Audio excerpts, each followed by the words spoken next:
today's video, we're going to be teaching tried and true methods on how to get rid of these pesky legal websites once and for all.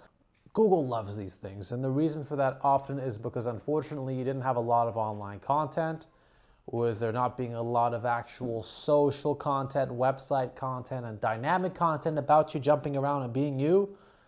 Google loves legal text. They love court. They love litigation, these documents. If we can't pull anything about this person, let's just pull all these records. And that's always how Google's worked. This has been one of the true things for the past 20 years. Google has always just pulled in everything they possibly could. When there's nothing about you online, we might as well pull in yellow pages and 411 and legal text and all these different things. So the best way to counter this is by, and it's harder now that you didn't have an online presence at the beginning, but it's doable.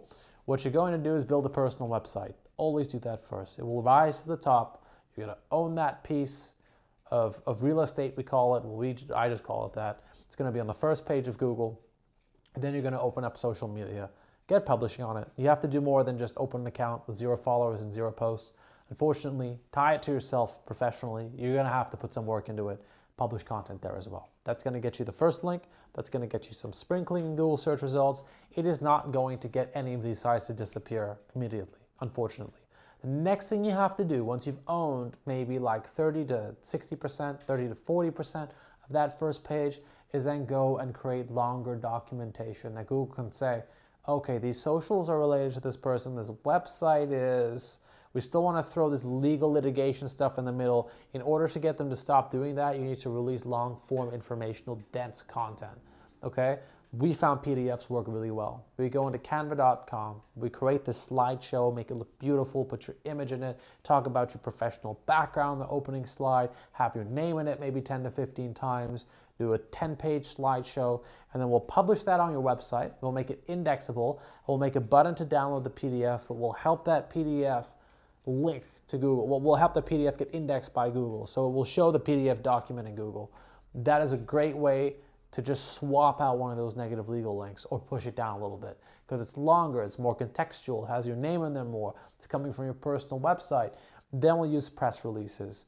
We'll buy a bunch of PR credits, okay, or press release credits, which means we go onto one of the following websites. We go onto einpresswire.com or we go onto abnewswire.com, pull out our credit card, and we just pay like $1,000. I know it sounds very expensive. Maybe we pay $500, maybe we pay $120 per news release.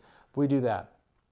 Then we manufacture, or we find something positive that me, myself as an individual has done, or the organization has done. Whoever is mentioned in the litigation, we write a press release of 300 to 500 words. We add more information. If they let you do 1,000 words, even better. We do this and we publish the PR. The reason why press releases work so well is because they syndicate, and they syndicate to like 500 authoritative news sites. Google knows this isn't news. Don't get me wrong. They know for a fact this is PR. However, because it's informational and it's historical content, it will start to compete with legal links. So you can do this press release. I think if you buy like 5 or 10 press release credits, get them at a discount, probably going to need them if you want to suppress it. So I would get probably at least 5, okay? At the beginning, don't get 20 because your PR might get rejected by the platform and then you won't know what to do with all the credits. So I would say maybe get 1 to begin with and then get 5 if it works. If not, you can get 1 on EI and PressWire. They usually always let the first one go.